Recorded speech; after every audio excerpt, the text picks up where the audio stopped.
হাইকোর্টে একটা রুল হয়েছে যে জুলাই সনদ এবং গণভোট এটা সংবিধানের বহির্ভূত, এটার উপরে একটি রিট হয়েছে এবং সেখানে বলা হয়েছে সংবিধানের বাইরে কিছু সংবিধানের সাথে মেলে না এমন কোনো প্রজ্ঞাপন রাষ্ট্রপতি দিতে পারেন না।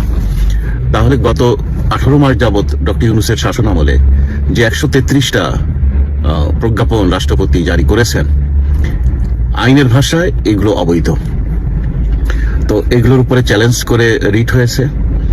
এখন শুনানি ছিল গতকাল, সরকারের পক্ষ থেকে একটু সময় নেওয়া হয়েছে, এই জন্যে ঠিক শুনানির ফলাফলটা জানা যায়নি, সিদ্ধান্ত হয়নি। তবে স্বরাষ্ট্রমন্ত্রী তিনি তার সালাউদ্দিন আহমেদ তিনি মিডিয়ার সামনে বললেন যে হ্যাঁ, আমিও শুনেছি যে আজকে এই ধরনের একটা রিটের শুনানি হওয়ার কথা।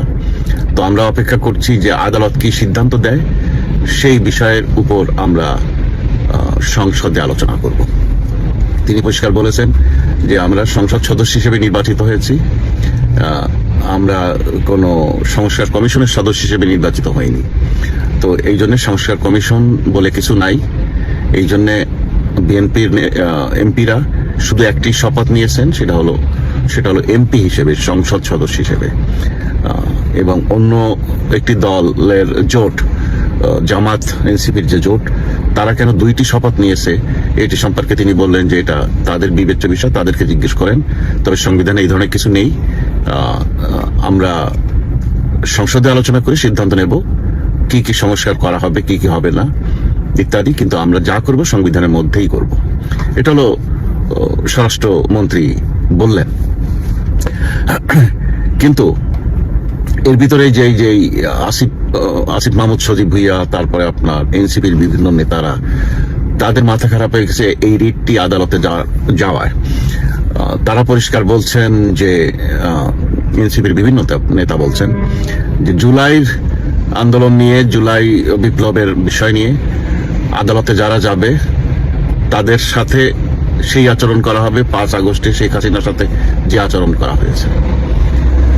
এটা থেকে আরেকটু বাড়িয়ে তাদের নেতাকর্মীরা ফেসবুকে স্ট্যাটাস দিচ্ছে ওই উকিল সাহেবদের ছবি দিয়ে, যারা আদালতে গেছে তাদের ছবি দিয়ে, যেদেরকে যেখানে পাবা সেখানে পিটিয়ে ঝুলিয়ে রাখো। তো তার মানে সেই 5 আগস্টের আগে বা পরের যে মব সন্ত্রাস, সেই একই ভাষায় এই সরকারের আমলে কথা বলছে এনসিপির নেতারা। তার মানে বর্তমানে যে একটি সাংবিধানিক সরকার আসছে, তাদেরকে সংবিধান সম্মতভাবে রাষ্ট্র পরিচালনা করতে দিতে চাচ্ছে না এনসিপি। কারণ ডক্টর ইউনূসের সরকার কোনো সাংবিধানিক সরকার ছিল না, সে সময় যা খুশি তাই করতে পেরেছে তার মানে আদর্শ পুষ্ট বা তার স্নেহধন্য সন্তান তুল্য এনসিপির নেতৃবৃন্দ, তারা ওই সময় যা খুশি তাই করতে পেরেছে। কিন্তু এখন তো সাংবিধানিক সরকার, এখন তো যা খুশি তা করতে পারবে না।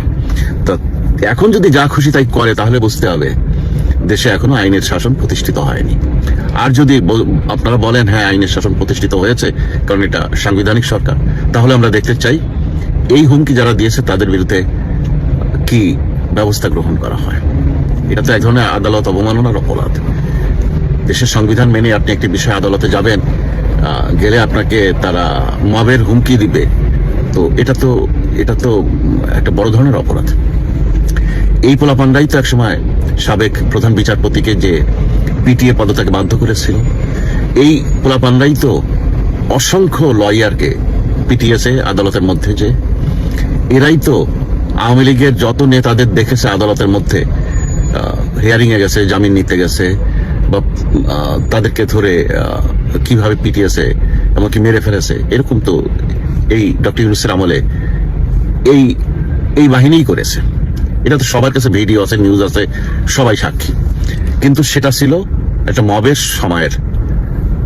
মবের সরকারের সময়ের ঘটনা। কিন্তু এখন তো তা না, এখন তো সাংবিধানিক সরকার। তারেক রহমানের উচিত এ বিষয়ে খেয়াল দেয়া এবং কঠিন হস্তে আইনের শাসন প্রতিষ্ঠিত করা।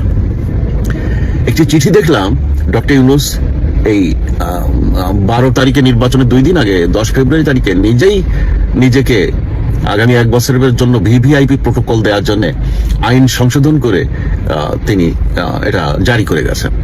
তো আসলে ওই আইনটায় আপনার রাষ্ট্রপতি বা প্রধানমন্ত্রী বা বিরোধী দলীয় নেত্রী অথবা প্রধান উপদেষ্টা তারা 3 মাসের জন্য এই নিরাপত্তা পান, এসএসএফ নিরাপত্তা প্রোটোকল পান দেশের মধ্যে, দেশের বাইরে না, শুধু দেশের মধ্যে এরা পান।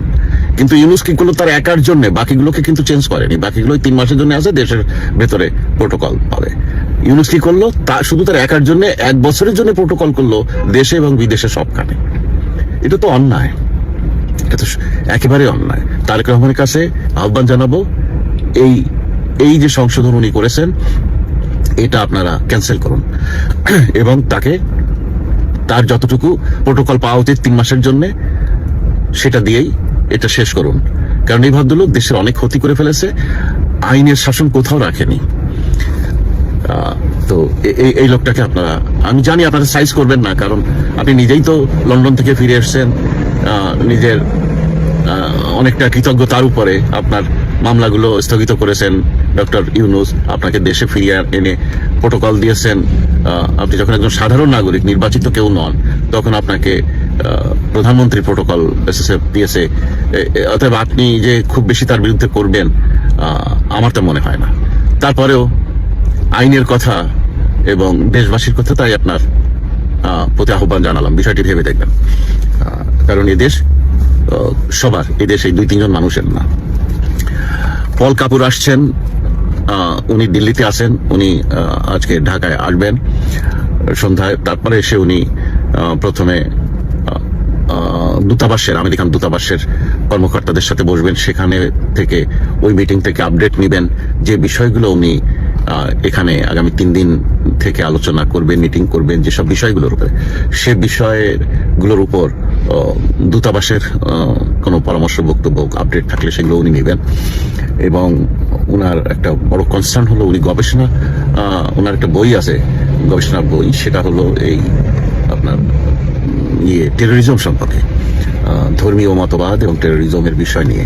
তো সেটা এই দক্ষিণ এশিয়ায় কিভাবে বিস্তার করছে এবং এটা কিভাবে থামানো যায় সেটার ব্যাপারে উনি কাজ করছেন অনেকদিন যাবত, এবং সেটাও এখানে এই মিটিংগুলোতে ফলো আপ হবে।